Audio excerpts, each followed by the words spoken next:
Okay, so me as a risk professional, how can you do privacy without security?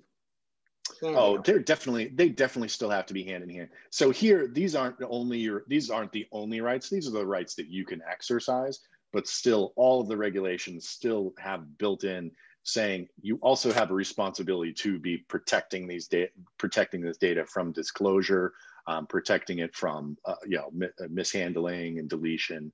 But what these regulations are more about, giving you the results of what you need to be providing, not necessarily going into details of here's exactly how the steps you need to follow in order to protect the data.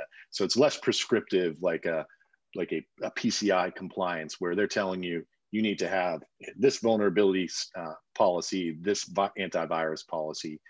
With the privacy regulations, you can tell they're more about, hey, if you get breached, then you actually need to notify all of the people that were breached within this tight timeline.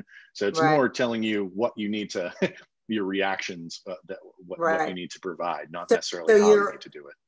So your onerous responsibilities. Exactly, and so exactly. Therefore, you want to address this at the front end so that you're not in that position at the back end. Exactly, that's correct. And what's interesting is that the current crisis, so the health crisis, it's only making things worse and making it harder for companies to catch up. So right now, everybody's going online more and more.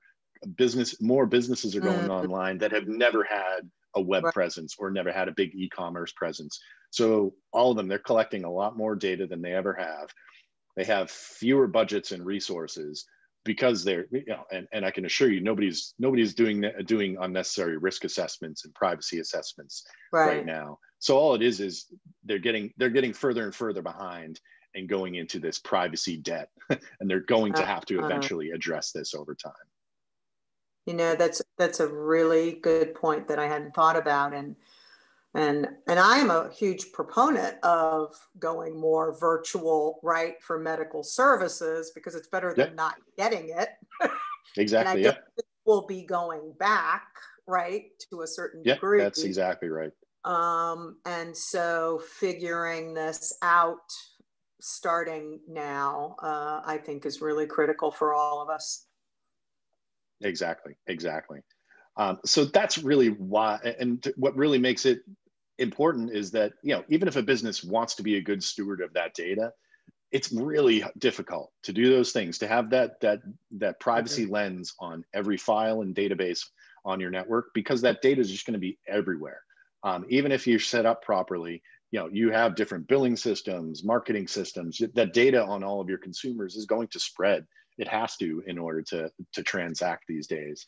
So even if I want to say, Terry, I want to be able to give you a copy of all of your data, but I can't do that within 15 days, 30 days that I need to by law. It's just too difficult. I don't have the manpower now. So all I can do is turn to the same systems that I have available to me. So traditionally, how most privacy programs are working, they're going off of some sort of survey system.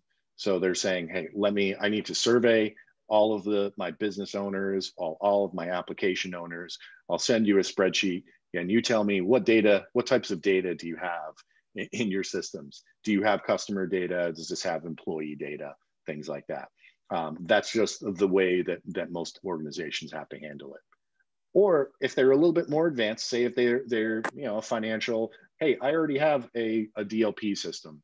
So I've been able to do a discovery, and I know where all the social security numbers and credit card numbers are in my entire network. Well, what about all of the names, addresses, and phone numbers and demographic information, the other personal information that is part of your business? Oh, well, you'll talk to the DLP admin, and they'll say, oh, no, we have exclusions for all names, addresses, phone numbers, because it causes too many false positives. So then people realize that they have a massive gap, and they still have no idea where their actual customer data is. And then if you're a large business with a large consumer base, well, how do you actually manage if people start actually requesting for copies of their data? So what people lean towards is some sort of ticketing system. They'll take their ServiceNow ticketing system and start making it customer facing. But now they have all this customer data getting input into their IT ticketing system, and they're just making the problem worse. They're spreading customer information now into other IT systems. And then what they do is they button all this together and duct tape it together, and they call this their privacy program. Not knocking it, but it's just not scalable. As each of these regulations comes out, you'll see each of the rights are slightly different. So if you're a global company and you have consumers from all over the world, each exercising slightly different rights, there's no way anybody can manage this, and it's definitely just not scalable to, in today's business world.